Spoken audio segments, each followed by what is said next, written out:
Salut à tous, c'est Oli sur cette nouvelle vidéo. Aujourd'hui, on va parler des meilleurs commandants infanterie pour KVK1 et KVK2. Donc, tout d'abord, avant que la vidéo commence, n'hésite pas à t'abonner, liker la vidéo, partager. Ça fait extrêmement plaisir, ça soutient la chaîne. On va regarder pendant un premier temps, c'est quoi l'infanterie? L'infanterie, c'est une classe dans le jeu qui va vous permettre de battre et c'est une armée spéciale. Dans le jeu, vous allez avoir 4 spéciales classes: unité de siège, archerie, cavalerie et infanterie. Le plus important pour moi à l'heure actuelle, c'est soit cavalerie ou soit infanterie, ou soit archerie. Les trois c'est meilleur. Unité de siège, ça sert que à récolter. C'est la chose la plus importante à savoir. Et du coup, on va partir sur les commandants infanterie, sur le thème de la vidéo. Donc il va y en avoir 8 sur le jeu, mais il va y en avoir que pas beaucoup qui vont nous intéresser. Alors tout d'abord, on va parler du Sun Ji. Sun Ji, pour moi, est l'un des meilleurs commandants free-to-play, infanterie, pour les free-to-play. Et KVK1 et KVK2, bien sûr. Donc en fait, ce commandant va avoir une spécialité très forte, surtout avec ses compétences. Il va avoir des compétences très fortes, comme là, réduction des dégâts de garnison, très fort. Réduction des attaques, bonus de santé, bonus de dégâts de compétences, énorme ça, c'est énorme. Et ça, des points de rage, vous verrez par vous-même. Et on va parler de Périclès. Périclès, ça va être un commandant qui va être très fort aussi. Que si vous voulez, vous pouvez monter. Si vous voulez le monter encore plus rapidement. Mais du coup, le problème, c'est que si vous montez là, plus rapidement, il faudra prendre la graisse. Mais je vais vous expliquer pourquoi il ne faut pas monter lui en premier. Parce que lui, certes, dès le début, vous allez avoir une santé de l'infanterie. Mais le problème, c'est que vous allez avoir des récoltes de pierre aussi et des dégâts d'armée ralliés. Vous n'allez pas avoir un bonus très important de la Chine qui est la défense des troupes, la récupération des points d'action et la vitesse de construction. Et aussi, ce qui est très important, c'est Sun Ji, juste ici. Ça va être le commandant que je vous ai parlé juste avant. Du coup, vu que vous allez avoir là, vous allez avoir plein de têtes en lui et pouvoir l'expertiser full max, comme ce que je l'ai expertisé là, juste ici. Ici, il est expertisé. C'est comme vous avez le logo brillant, là, il est expertisé. Périclès, il n'est pas encore expertisé parce que j'ai pas pris cette civilisation. Du coup, soit vous jouez Sun Ji et Périclès derrière. Je vais vous montrer un exemple. Soit vous jouez comme ça. Vous pouvez jouer comme ça.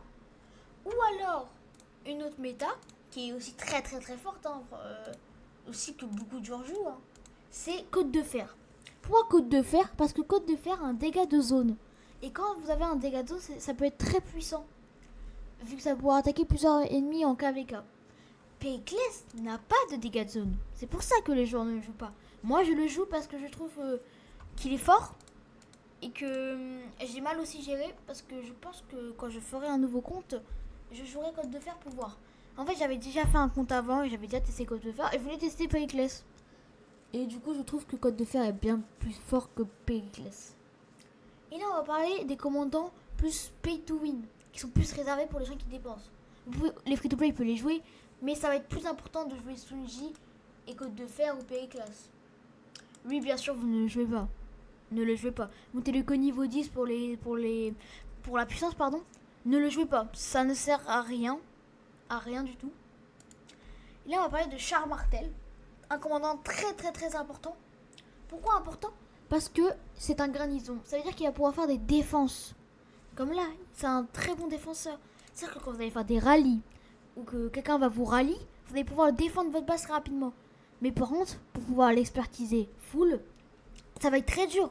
Ça va être une responsabilité très chance. Vous êtes obligé d'avoir mis des têtes en or. Vous êtes obligé de mettre des têtes en or. Là, j'ai mis aucune tête en or sur celui-là parce que je suis que à 3. Ça fait depuis 154 jours que je joue. Est-ce que vous vous rendez compte? Donc il est très méta. Mettez-le comme ça. Parfait. Mettez-le comme ça. Parfait. Imaginez que quelqu'un vous rallie, vous mettez en garnison. Bien sûr, ça c'est sûr. Et là, on va parler de Pyrrhus. Pourquoi Pyrrhus? Parce que Pyrrhus est beaucoup joué en KVK1 et KVK2, mais moins. Mais beaucoup KVK1. Parce qu'il est très très très fort. Pardon. Il est très très très fort, surtout avec ses multiples de dégâts, ses bonus de dégâts, ses bonus de dégâts normaux, vitesse de marche d'infanterie, santé d'infanterie, attaque d'infanterie, bonus de dégâts, réduction de dégâts de compétences, super important ça. Si quelqu'un vous attaque et que lui il a des très bons pourcentages d'attaque, et ben vous allez réduire de 20%. Donc si vous faites le calcul, imaginons il a 60% de réduction, si je dis pas de bêtises, le calcul ça veut dire que là vous allez être à 20%. Ça va vraiment être tout minime. Ça va faire une grande différence sur le jeu. Mais bien sûr c'est un tout dernier, donc ça va être très rare de pouvoir le blaster. Et là c'est pareil, il faut avoir de la chance pour avoir ces sculptures. C'est un bon représentatif parce que c'est pareil que le martel, 3 et 3. Et encore lui, je l'ai même pas monté en niveau. On va parler de Unjimiodeko, pardon. Ce commandant, j'ai même pas envie d'en parler parce qu'il est même pas fort, il est rien. Pour moi, c'est même pas un commandant qui devrait exister parce qu'en fait, personne ne le joue. Quelques-uns, mais c'est vraiment très rare en prenant la civilisation Corée. Mais moi, perso, je le joue pas parce que je préfère jouer comme Sunji, Côte de Fer ou Périclès parce qu'en fait, le problème de lui, c'est qu'il est fort, hein, je dis pas le contraire, mais le problème, c'est que il est pas méta.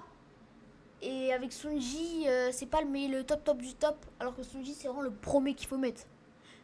Donc voilà, c'est pour ça. Moi, je joue pas. Après, si vous voulez faire un kiff de le tester, vous pouvez toujours le faire, hein, franchement. Si vous avez de l'XP à perdre, faites-le, hein, mais franchement, c'est pas un conseil que je donne. Hein. Richard Ier. Lui, il est très fort. Hein. On va pas se mytho, il est vraiment très très très fort. Surtout pour tuer des barbares. Hein. Si vous voyez souvent dans la carte, il y a beaucoup de gens qui farment des barbares avec lui. Hein. Pourquoi il est fort Parce qu'il va avoir beaucoup de compétences. Très très bonnes. Vitesse de marche, 15%, c'est toujours bien à prendre. Réduction des dégâts, bonus de dégâts. Qu'est-ce qu'il y a d'autre? Bonus de dégâts d'attaque, bonus de défense, parfait. Ça, c'est vraiment très fort. Bonus de soins, réduction des dégâts, VS tour. Ça veut dire que... Comment expliquer? Tour. Là, vous avez des tours de game. Pardon, pour le bruit, c'est mon clavier. Là, vous avez des tours de guet. Ça veut dire qu'il va avoir des réductions sur les tours de guet. Il va avoir des réductions sur les tours de guet. Ça veut dire que si quelqu'un vous attaque, les tours de guet auront des réductions si vous le mettez en premier. Donc c'est super important. Et il réduit aussi les dégâts. Et ce commandant a des dégâts de zone. Donc c'est pour ça qu'il est aussi très très très très fort. Il est giga fort, hein. Franchement, on va pas se mytho, il est super fort, mais la garde est super de... Et le seul moyen d'avoir, c'est les trucs artisanales et la roue de la chance. Et en plus, je peux vous montrer un exemple, c'est juste ici. Boum. Et la roue de la chance, si je dis pas de bêtises, elle tombe pas souvent. Elle va tomber, je crois, toutes les 2 ou 3 semaines, si je dis pas de bêtises. Donc, vous voyez qu'en plus, on n'avait vraiment pas beaucoup. Hein. Il faut avoir un pourcentage de chance, si je dis pas de bêtises, c'est là. 8, c'est 2% de chance, hein, 2% de chance. 23%. Est-ce que vous vous rendez compte la chance que vous pouvez avoir pour essayer de le monter? Là, en plus, vous allez pouvoir en avoir. Mais c'est millime, c'est nul, ça sert à rien. Bon, après, c'est sûr que sur les 100, j'espère pour vous que vous aurez au moins plein de 8. Hein. J'espère pour vous. Ça, c'est sûr, je pense que vous en aurez. Et du coup, si vous jouez infanterie, que vous êtes sûr de jouer cette classe, à fond dans le jeu, pour les free-to-play, choisissez qu'une seule classe. Pour les pay-to-win, vous pouvez choisir 3 classes ou 2 classes à voir, ça dépend si vous êtes vraiment un gros pay-to-win. Du coup, là, essayez de rush les T4 bien sûr. Là, vous les boostez comme ce que j'ai fait. Et moi, j'ai pris du retard parce que j'ai pas trop amélioré mes entraînements. Je voulais voir si ça marchait parce que le problème, c'est qu'aussi, j'ai beaucoup de bonus en termes d'équipement sur les archers. Donc, j'ai voulu un peu faire archer infanterie. Entre les deux, j'ai voulu tester aussi. En fait, là, sur ce compte, c'est un peu un test pour voir si ça marche, tout ça. Si la vidéo t'a plu, n'hésite pas à t'abonner, liker et partager. C'était Olix, et pour de prochaines vidéos,